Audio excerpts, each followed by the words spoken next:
How's it feel to wrap up I mean, at one point, you growing up in Jacksonville, you wrapped up a whole season as a Jaguar. I'm sure that was like on bucket list kind of dream sequence, right? Yeah, for sure. I mean, that's what I've talked about all year. It's a great privilege to play here, and at the end of the day, the season didn't go how we wanted, whether you're on this team or a different team. So, got to just keep working and figure it out, and really just appreciate the guys in this locker room.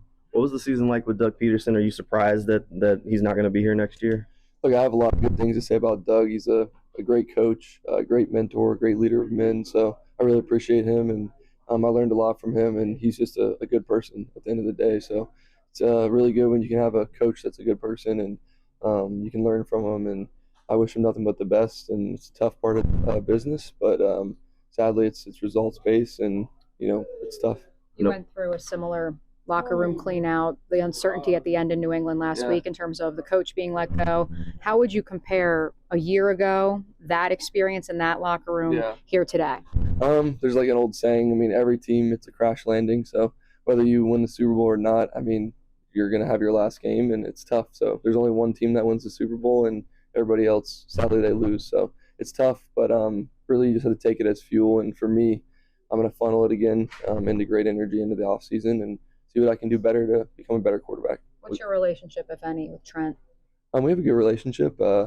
He came and spoke to our team in Alabama a few years ago, and kind of stemmed from there. But he's a good guy, and once again, I'm looking forward to continue to grow as a player, and I feel like there's good players here, and they're going to figure it out. And like I said, I got a lot of respect for the people that I worked with this year, and him being one of them. So I'm looking forward to seeing what these guys can do. We've asked you a bunch about your future and what's next for you. It's kind of a little bit easier to start kind of looking toward that now that the season's over, right? Yeah, I think, I just want to evaluate this season, and I feel like we had some good momentum on offense, the last couple games, even though it went different ways and a lot of one-score games, but we improved on third down, improved in short yardage, improved in, just being in the games at the end of the year. So that was something that I was, going to look back on and see what I can do better and study those one-score situations and see where that leads me. But at the end of the day, it's kind of everything's been done, and I just know that I can play in this league, and I'm looking forward to just learn how to get better. Do you want to come back with the Jaguars next year? Yeah, I think everything's on the table. I think that's part of the evaluation. I want to put myself in the best position to be a great quarterback and help the team, whether that's as a starter or not. So I learned a lot this year in being in that backup role, and I will continue to learn regardless of the role. What are some of the things you learned from Doug? Really just starts with having fun. I feel like I got the joy of playing football again, just in OTAs, and he keeps it real loose and everything. So, really appreciate him for that. And obviously, it's my first time really playing for a coach that played the position. So just him seeing the game from a quarterback's eyes was awesome. And like I said, I wish him nothing but the best, and learned a lot from him, not only on the field, but as a speaker to the team. I feel like he did a great job controlling the team. Not only in meetings, but after the games. It's tough to be in that situation, and he handled it like a real pro. You alluded to it. This roster has talent. So where did things go wrong?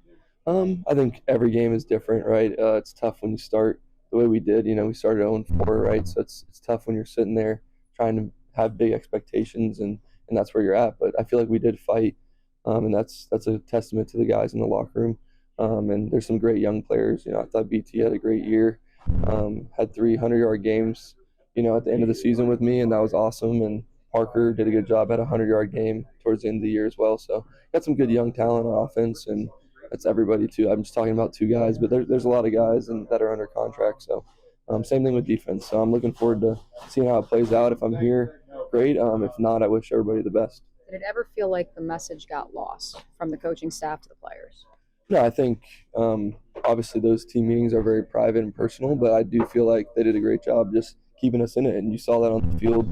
I know we were in a lot of one-score games, and a lot of that's testament to the coaches and keeping us in it, and the players for keep fighting. So, you got a good group of guys and a good group of coaches. If you can do that, obviously the results, they go a different way. I think everyone's sitting here pretty happy. If we win 5 or 6 of those games, we might be in the playoffs and whatnot. So it's always the what-if game.